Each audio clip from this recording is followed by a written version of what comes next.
আসসালামু আলাইকুম everyone. Welcome সবাইকে নতুন আরেকটা ক্লাসে। প্রিভিয়াস ক্লাসে আমরা দেখেছিলাম একটা ফ্লোচার্ট আর তার এক্সপ্লানেশন কিভাবে রিসার্চ টপিক শুরু করতে হয় আর এটাকে পাবলিকেশন পর্যন্ত নিয়ে যেতে হয়, প্রত্যেকটা ধাপ এক্সপ্লেন করেছে। আজকের বিষয়বস্তু থাকবে রিসার্চ এটা বলতে কি বোঝায়, এরপর তার যে ডিফারেন্ট ক্লাসিফিকেশন আছে, এরপর তার ল্যাঙ্গুয়েজ নিয়ে কিছু কথাবার্তা, আর একটা আর্টিকেলের টাইটেল কীভাবে লিখতে হয়, অ্যাবস্ট্রাক্ট কীভাবে লিখতে হয়, এই প্রতিটা বিষয়। অর্থাৎ একটা আর্টিকেলের যে কম্পোনেন্ট আছে এই কম্পোনেন্টগুলো কী কী। তাহলে আমরা শুরু করি। ফার্স্ট হচ্ছে রিসার্চ। রিসার্চ অ্যাকচুয়ালি কি, এটাকে অনেকভাবে ডিফাইন করা যেতে পারে, তবে আমরা যদি কয়েকটা পয়েন্ট এখানে হাইলাইট করি বিষয়টা ক্লিয়ার হয়ে যাবে। প্রথমত রিসার্চ হচ্ছে একটা সিস্টেমিক ইনভেস্টিগেশন, অর্থাৎ আমরা একটা সিস্টেম ফলো করে কোনো কিছু হচ্ছে খুঁজি। ওকে, এরকম। এই ক্ষেত্রে আমরা নতুন কোনো কিছু আবিষ্কার করি অথবা আমাদের কাছে যে এক্সিস্টিং যে নলেজ আছে এটাকে আরও এক্সপান্ড করি, কোনো প্রবলেম সলভ করি, অথবা নতুন কোনো প্রোডাক্ট বা নতুন কোনো মেথড বা নতুন কোনো নলেজ এটাকে আমরা ডিসকভার করি বা ডেভেলপ করি।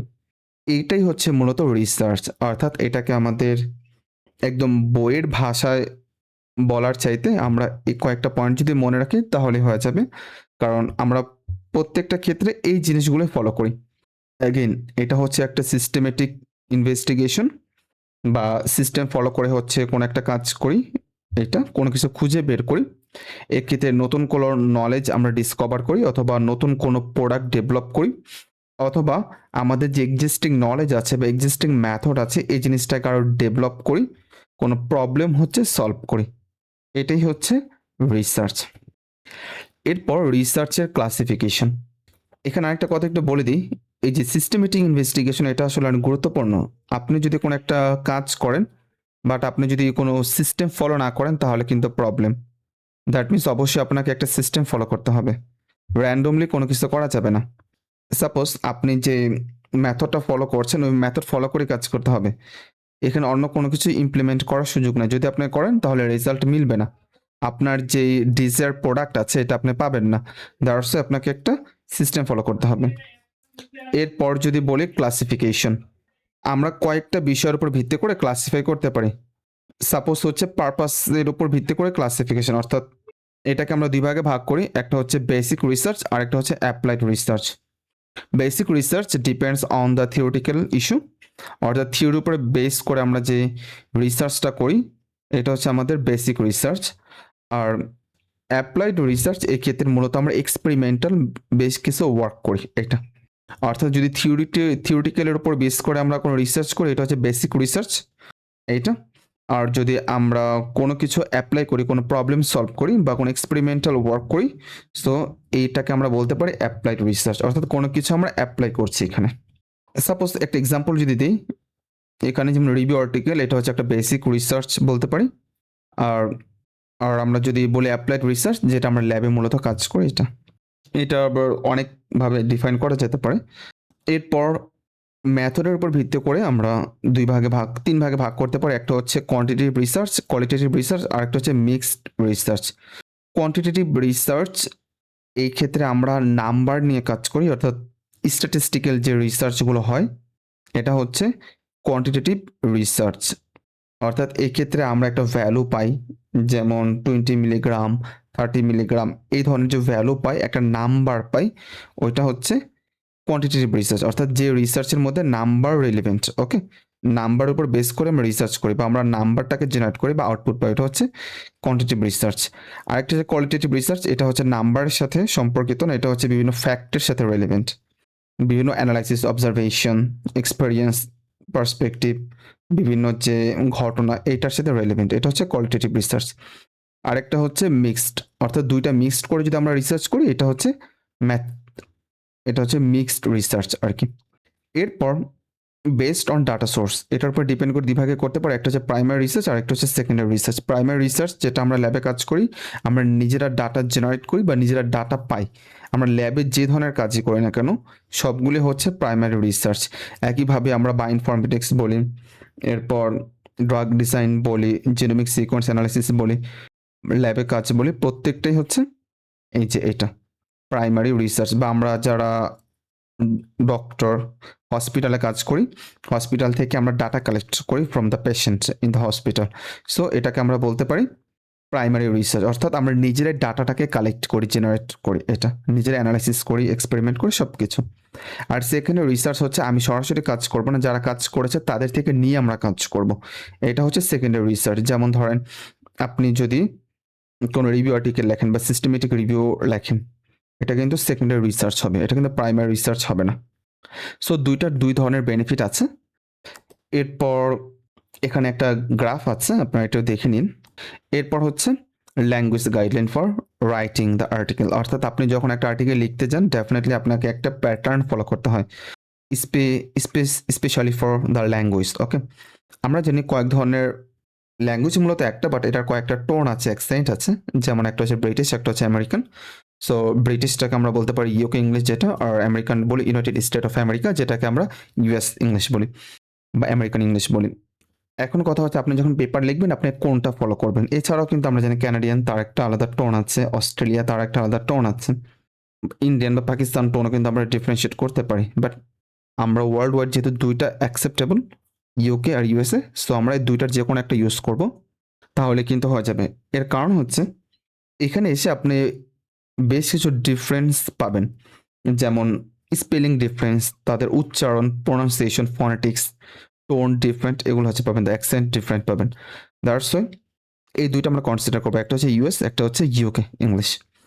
আপনি দুইটাই ইউজ করতে পারেন, কোনো প্রবলেম নেই, তবে দুইটা একসাথে ইউজ করবেন না, যে কোনো একটা ইউজ করবেন, যেহেতু তাদের মধ্যে স্পেলিংয়ের একটা ডিফারেন্সিয়েট আছে। আপনি যখন একটা পেপার লিখবেন, পেপারটা হতে হবে একদম ক্লিয়ার, কনসাইজ, গ্রামাটিক্যালি যাতে কারেক্ট ইংলিশ হয়, এবং বোথ ইংলিশ অ্যান্ড ইউএস দুইটা যাতে অ্যাকসেপ্টেবল হয়। দুইটা অ্যাকসেপ্টেবল, আপনি যে কোনো একটা ফলো করে লিখবেন। আর যখন লিখবেন তখন ট্রাই করবেন যাতে কনসিস্টেন্সিটা ঠিক থাকে, অর্থাৎ আপনি অ্যাবস্ট্রাক্ট লিখলেন হচ্ছে আমেরিকান ইংলিশ, ইন্ট্রোডাকশন লিখলেন হচ্ছে ব্রিটিশ ইংলিশ, এরপর আবার আমেরিকান ইংলিশ, আবার ব্রিটিশ ইংলিশ, এই ফ্লোটা করা যাবে না। ওকে, আপনাকে যে কোনো একটা ফ্লো মেনটেন করতে হবে। এক্ষেত্রে আরেকটা গুরুত্বপূর্ণ বিষয় যেটা আমরা নোটের মধ্যে অ্যাড করেছি, এটা একটা অ্যাডভান্স, বাট আমি একটু বলে দিচ্ছি।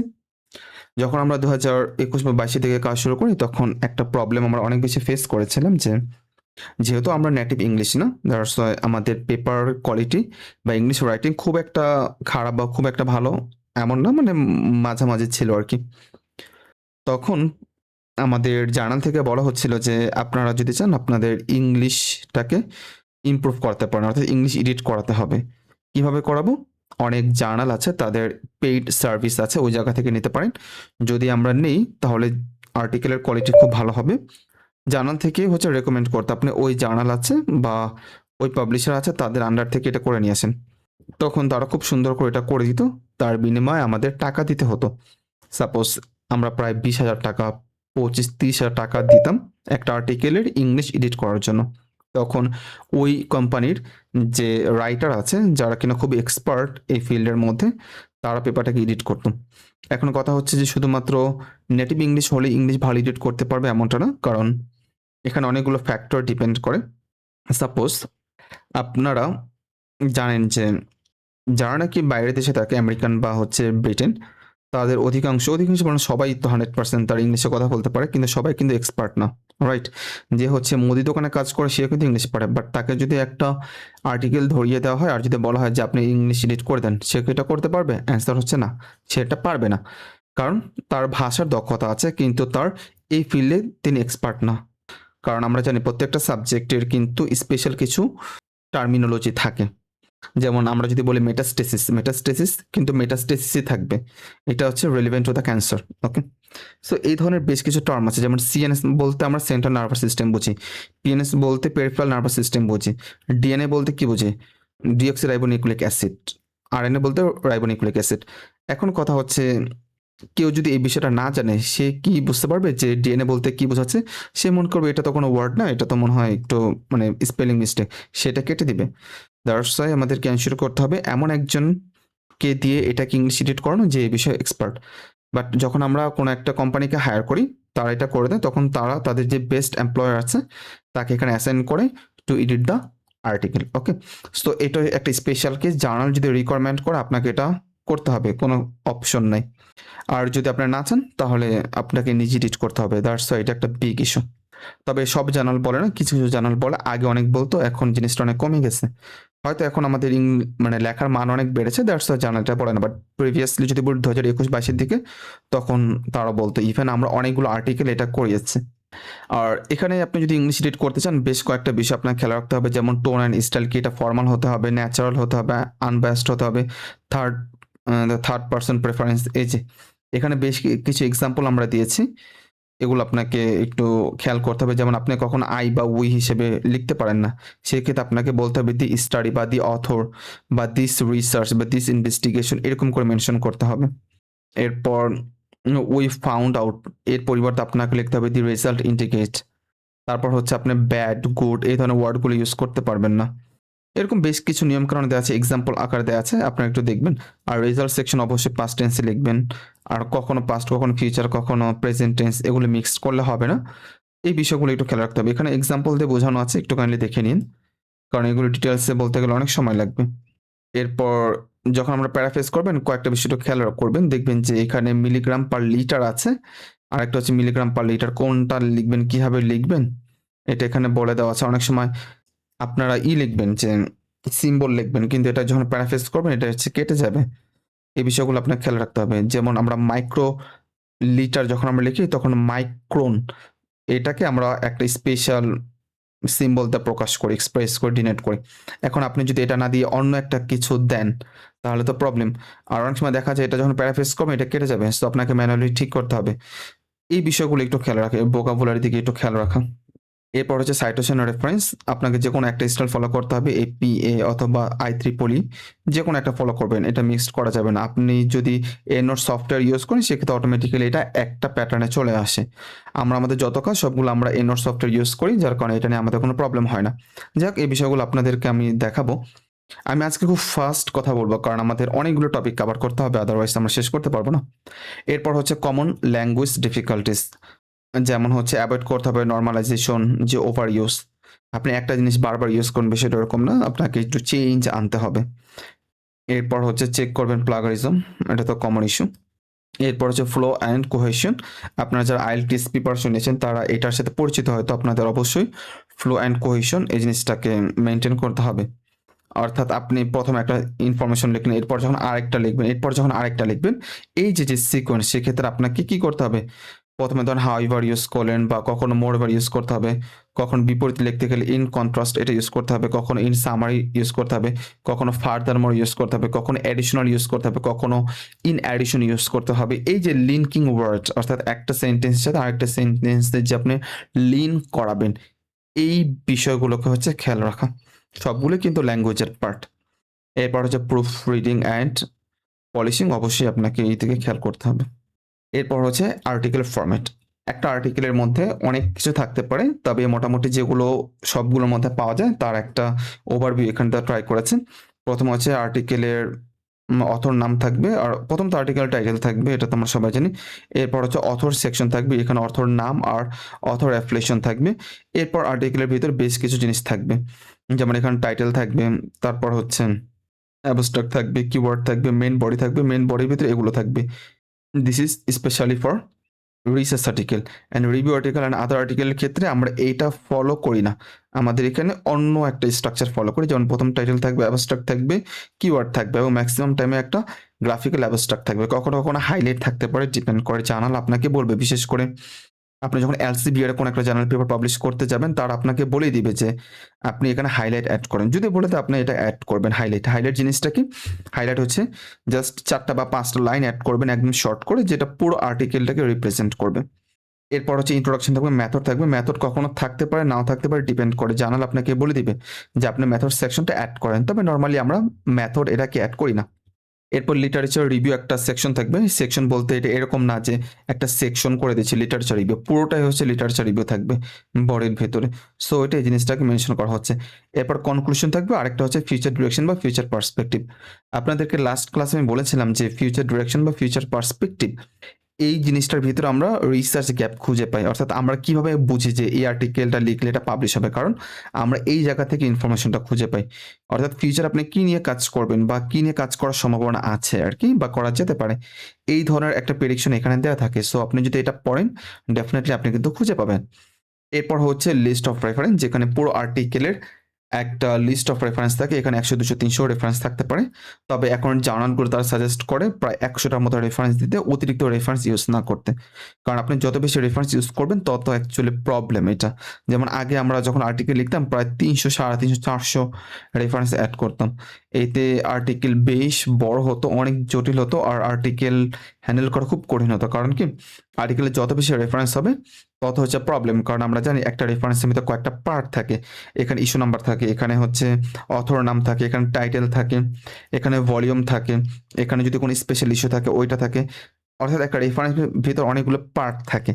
এখন আপনি যদি প্রত্যেকটা রেফারেন্সে এগুলো ধরে ধরে চেক করতে চান, আপনার অনেক সময় লাগে। দেখা যায় যে আপনি যদি রেফারেন্স ইনপুট দিলেন এই নোট দিয়ে, এরপরও দেখা যায় এই নোট কিন্তু ঠিক মতো এক্সট্রাক্ট করতে পারেনি ইনফরমেশনগুলো। সেজন্য চ্যানেলগুলো সাজেস্ট করে আপনি কম পরিমাণ দেন রেফারেন্স, এটা হচ্ছে বেটার। তবে যেগুলো সবচেয়ে ভালো রেফারেন্স ওগুলো ইউজ করবেন, আর যেগুলো আপডেটেড রেফারেন্স সেগুলো ইউজ করবেন। কখনো হচ্ছে পুরান রেফারেন্স বা রিট্রাক্টেড পেপারের রেফারেন্স যেটা অলরেডি উইথড্র করা হয়েছে, এই ধরনের কোনো রেফারেন্স অ্যাড করা যাবে না। আপনি কি করতে পারেন, লাস্ট 5 ইয়ার্স বা 10 ইয়ার্স এর মধ্যে থেকে রেফারেন্স ইউজ করবেন ম্যাক্সিমাম সময়। আমরা অলওয়েজ এটাকে মেনটেন করার ট্রাই করি। অর্থাৎ একটা আর্টিকেলের ফরম্যাটটা হচ্ছে এরকম, যেটা আমরা মোটামুটি বুঝতে পারলাম। বাট প্রত্যেকটা সম্পর্কে আমরা ডিটেলস হচ্ছে জানবো।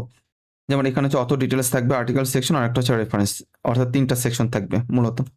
এখানে একটা গ্রাফ আছে, একটু এক্সপ্লানেশন আছে, আপনারা যদি চান একটু দেখে নিতে পারেন। এরপর আসি টাইটেল। টাইটেল হচ্ছে কিভাবে লিখবেন, এরপর অ্যাবস্ট্রাক্ট কিভাবে লিখবেন, প্রত্যেকটা ধরে ধরে আমরা এক্সপ্লেন করব। তবে এই ক্ষেত্রে শুধুমাত্র আমরা হাইলাইটগুলি এক্সপ্লেন করব। প্রত্যেকটা ধরে ধরে এক্সপ্লেন করলে হিউজ পরিমাণ সময় চলে যাবে, কারণ আমরা বলেছিলাম আমরা 3টা ক্লাস নিব টোটাল থিওরির ওপর। তো আজকে হচ্ছে তার লাস্ট ক্লাস। আজকে আমরা ট্রাই করব থিওরিটিক্যাল প্রত্যেকটা বিষয় কভার করার জন্য। নেক্সট ক্লাস থেকে ইনশাআল্লাহ আমরা প্র্যাকটিক্যালি শুরু করব। প্রথমে আমরা যদি বলি অ্যাবস্ট্রাক্ট, সরি, টাইটেল। টাইটেলটা কি? টাইটেল এটা হতে হবে be specific and descriptive, okay? এবং এটা হতে হবে ইনফরমেটিভ এবং purposeful. Be unique and original, be engaging, use appropriate terminology. আরেকটা হচ্ছে বি কনসিয়াস অ্যান্ড ক্লিয়ার। এরপর হচ্ছে আমরা এখানে কি ইনক্লুড করার ট্রাই করব হচ্ছে কি টার্ম যেগুলো আছে এটা। যেমন আপনি ডিএনএ নিয়ে কাজ করলে আপনাকে ডিএনএ কথাটা মেনশন করতে হবে। আপনি ক্যান্সার নিয়ে কাজ করলে কোন ক্যান্সার নিয়ে কাজ করছেন এটা এখানে মেনশন করতে হবে। একদম স্পেসিফিক টার্মিনোলজি যেটা আছে সেটা ইউজ করতে হবে। এরপর আপনি কোন অডিয়েন্সকে টার্গেট করছেন এই জিনিসটা আপনি এখানে নিয়ে আসতে হবে।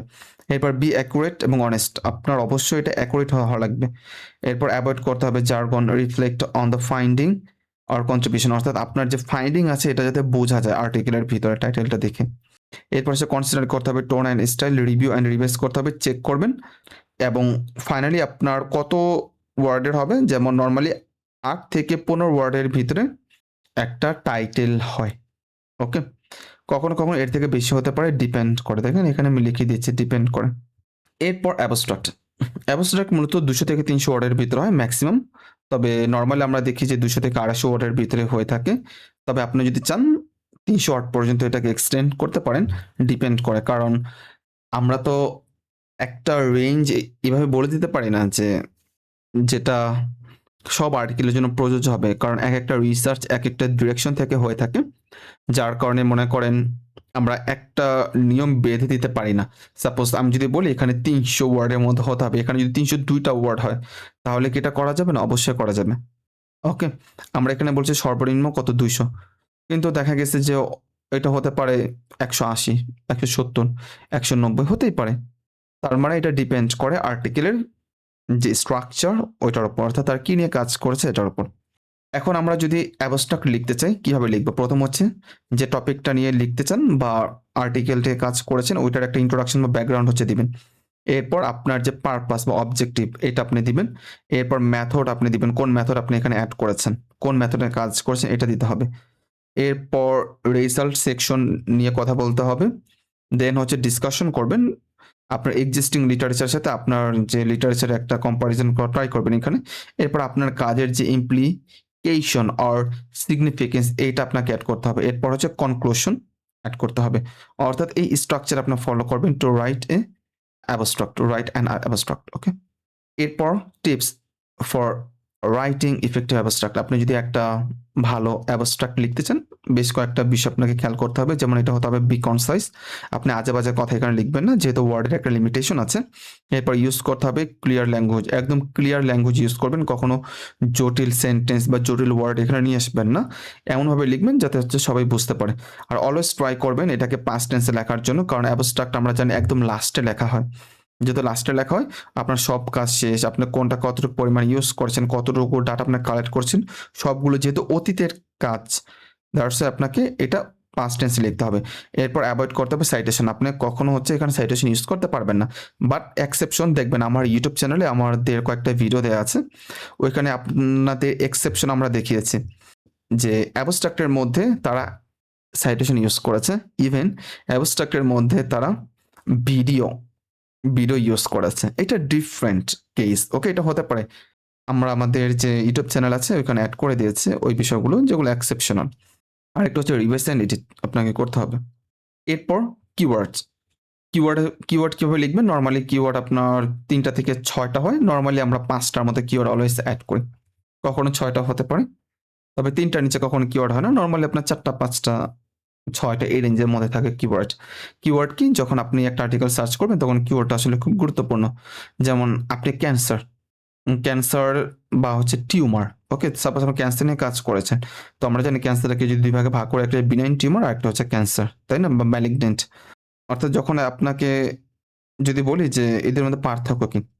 টিউমার বা বিনাইন টিউমার এটা হচ্ছে একদম ইনিশিয়াল স্টেজে থাকে। আর যখন ম্যালিগন্যান্ট এটা হয়ে যায় তখন পুরো শরীরে মেটাস্টেসিস প্রসেসের মাধ্যমে স্প্রেড করে বডির বিভিন্ন জায়গায়। এটা আমাদের যে বডি ফ্লুইড আছে বা হরমোন আছে বা আমাদের যে ব্লাড স্ট্রিম আছে তার মাধ্যমে বডির বিভিন্ন পার্টে গিয়ে এটা স্প্রেড করে, অ্যাটাক করে। তারা রোগ জেনারেট করে, ডিজিজ জেনারেট করে। So this is thing. এখন আপনি তো ক্যান্সার নিয়ে কাজ করেছেন। তার মানে আপনাকে এমন কিছু ওয়ার্ড কিওয়ার্ড হিসেবে সিলেক্ট করতে হবে যেটা কিনা এর সাথে মোস্ট রেলেভেন্ট। যেমন টিউমার, ক্যান্সার, টিউমার ধরে নিচ্ছি অলমোস্ট সেম। এরপর মেটাস্টেসিস, এরপর ম্যালিগন্যান্ট, এগুলো হচ্ছে কিওয়ার্ড, ওকে? আর আপনি তো শুধুমাত্র ক্যান্সার এখানে নিয়ে কাজ করেন না। ক্যান্সারের সাথে তো অনেক কিছু ছিল। হয়তো কোনো একটা টেকনিক ছিল, হয়তো এর সাথে কোনো একটা ট্রিটমেন্ট ছিল। তো ওই বিষয়গুলো এখানে অ্যাড করা। অর্থাৎ যে বিষয়গুলো ধরে মানুষ মূলত সার্চ করবে আপনার পেপারটাকে, ওইটা হচ্ছে কিওয়ার্ড। আই থিংক এটা ক্লিয়ার হয়েছে। এখন যদি বলি আইডেন্টিফাই কি কনসেপ্ট, ওকে? এখানে আরেকটা কথা বলি, কিওয়ার্ড মূলত আপনাকে সার্চ ইঞ্জিনের সামনের দিকে আসতে সাহায্য করে। যখন আমরা গুগল স্কলার কোনো একটা ইনফরমেশন সার্চ করি তখন কিওয়ার্ড দিয়ে সার্চ করি, রাইট?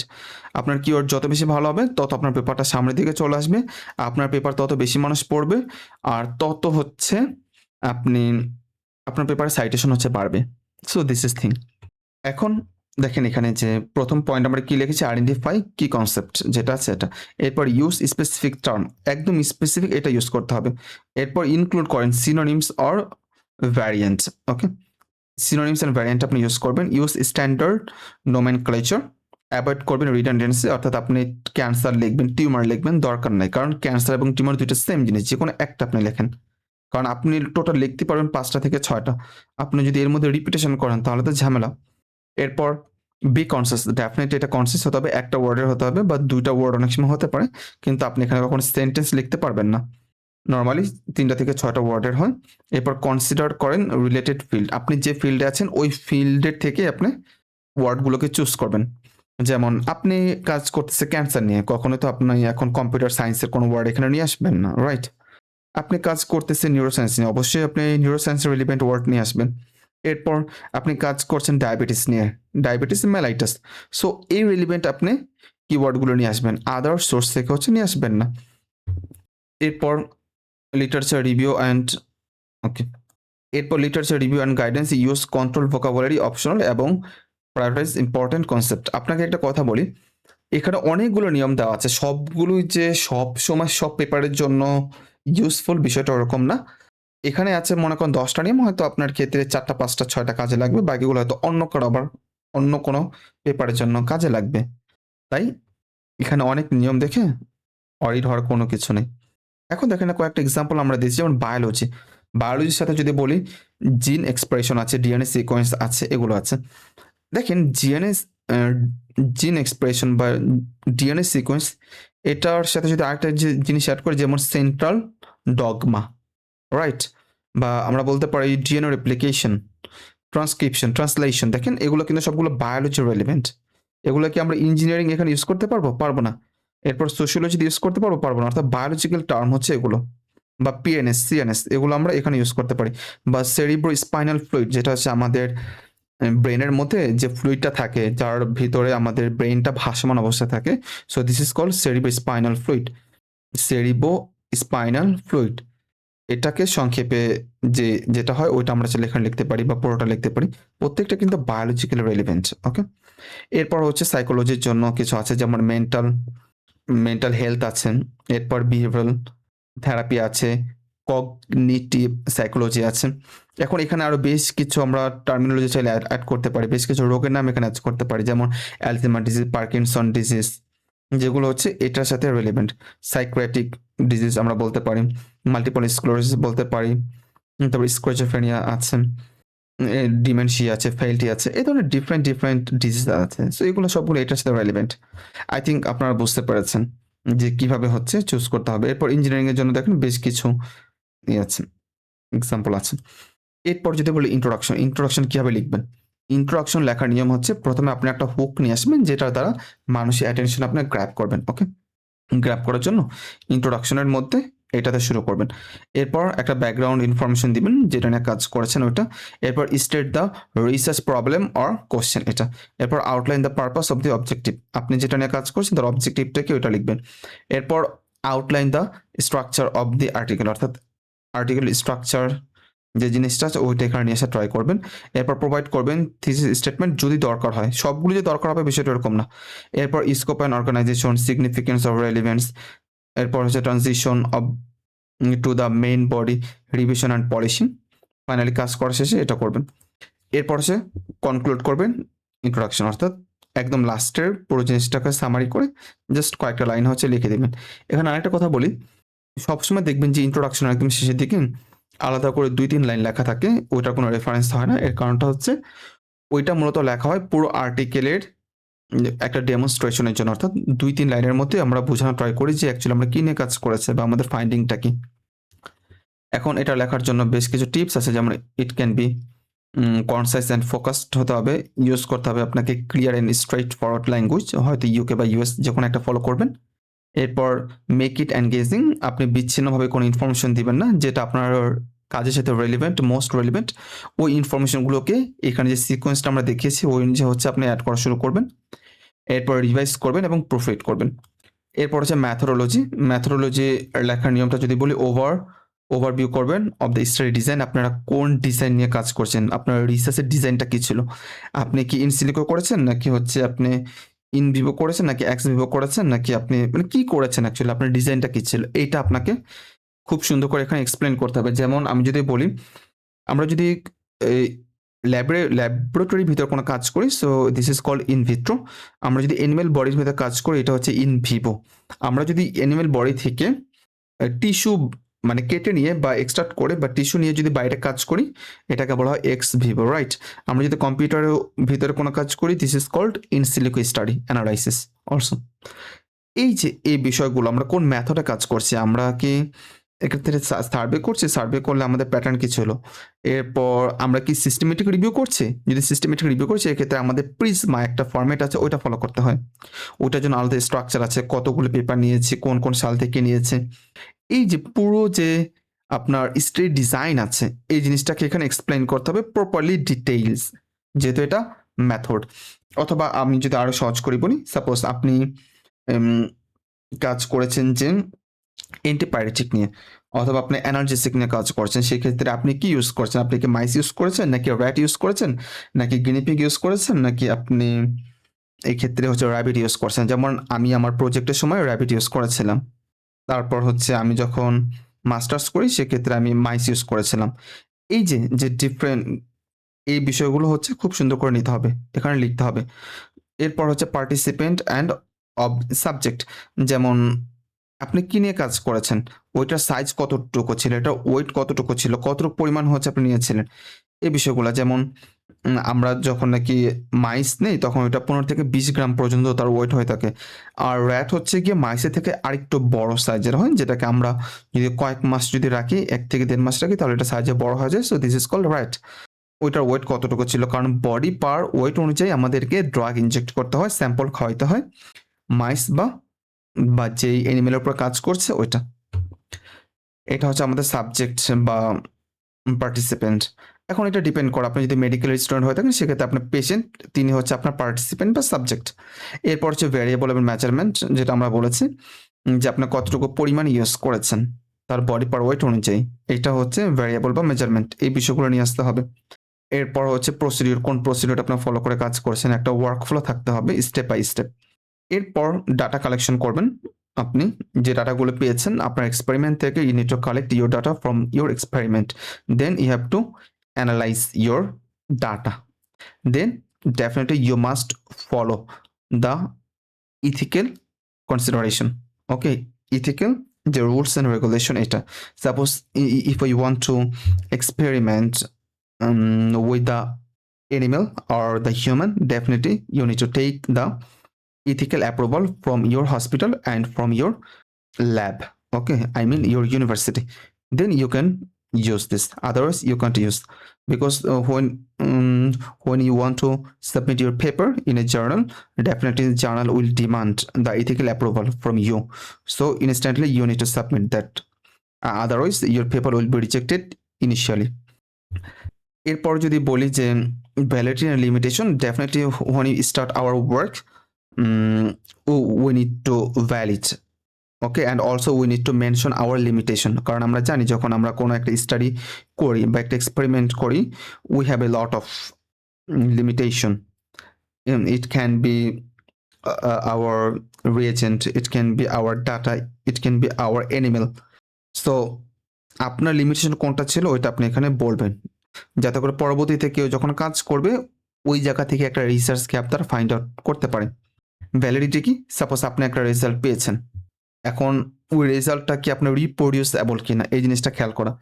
যেমন ধরেন এই যে নিচে দেখেন একটা অপশন আছে, যেমন আপনি একটা কাজ করেছেন, একটা মেথড ফলো করেছেন, এখন আমি যদি ঠিক সেম কাজটা করি আমি আমার ল্যাবের ভিতরে, তখন কি আমি ঠিক সেম রেজাল্ট পাবো কিনা।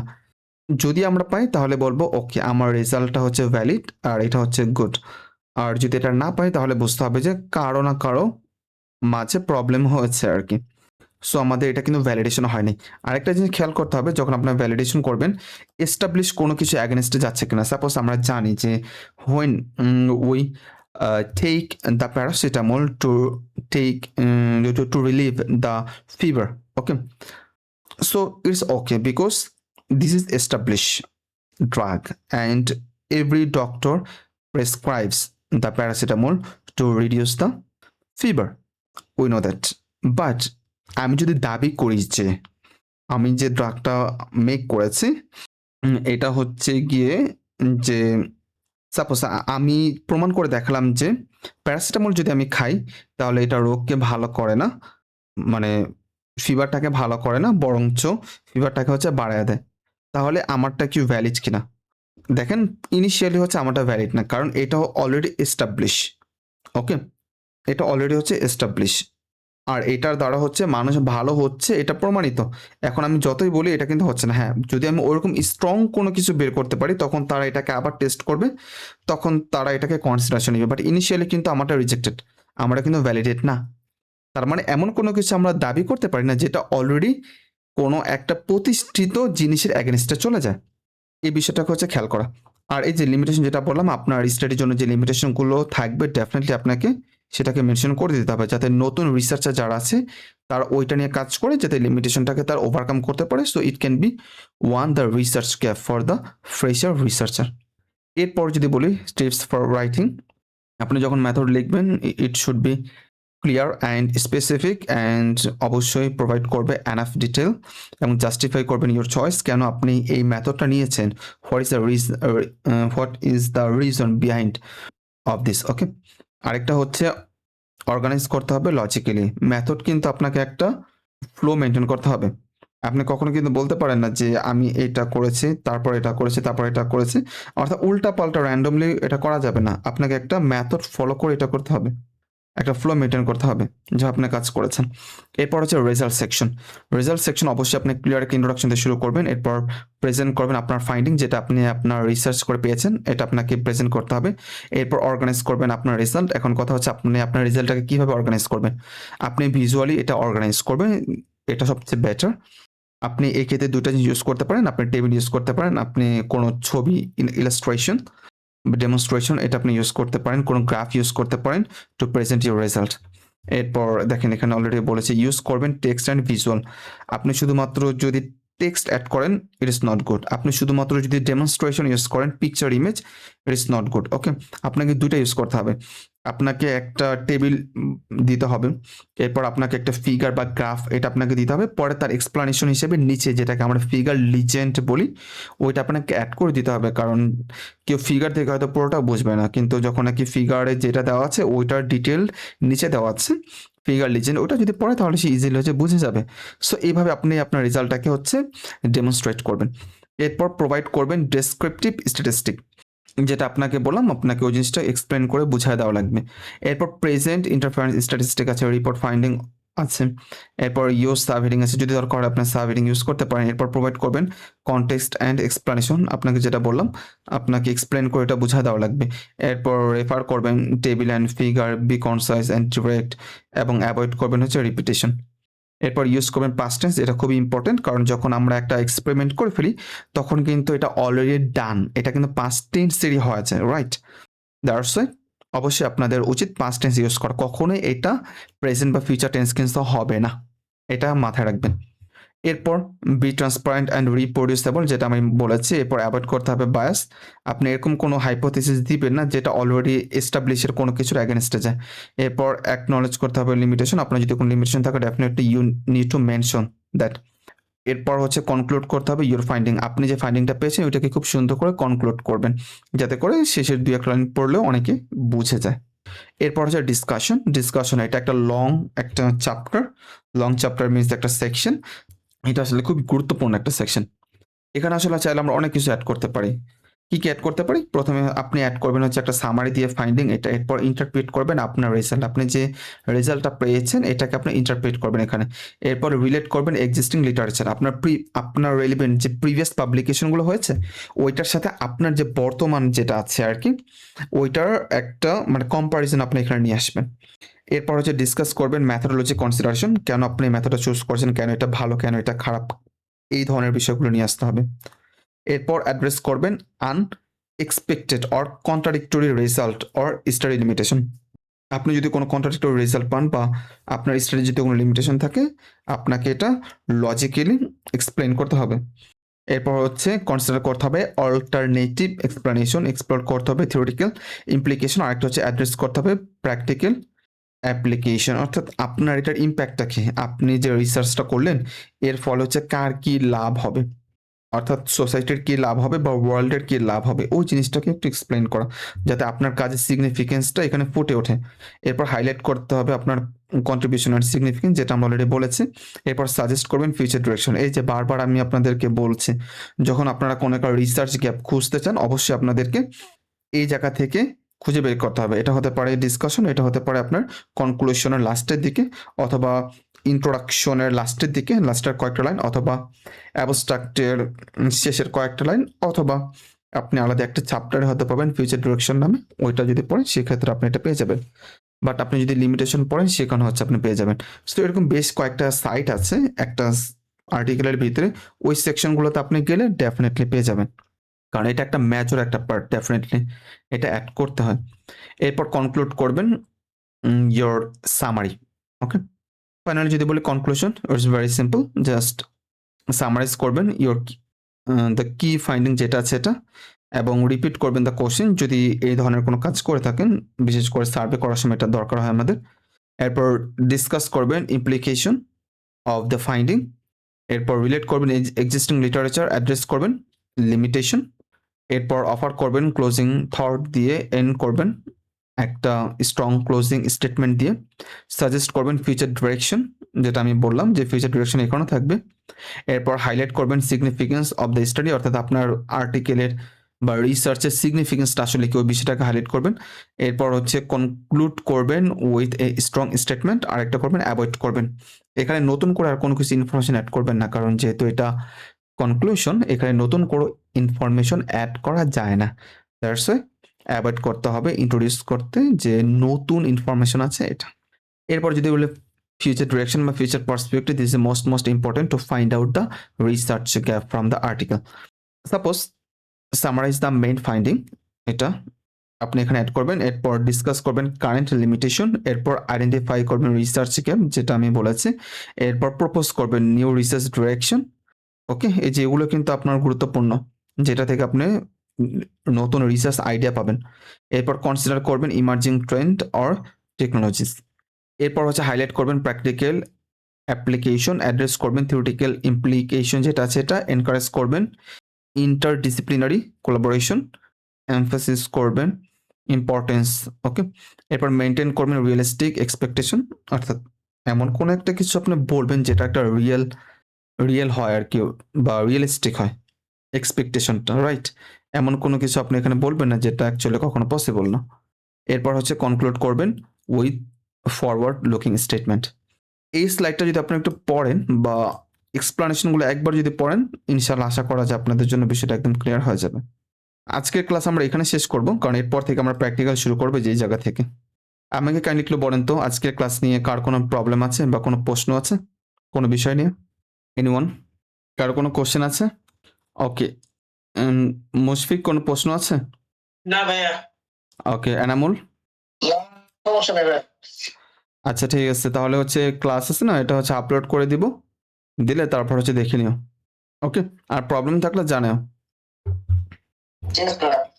আচ্ছা ওকে, তাহলে ক্লাস আজকে এখানে শেষ করি। আল্লাহ হাফিজ। আসসালামু আলাইকুম ভাইয়া। ওয়ালাইকুম আসসালাম রহমতুল্লাহ।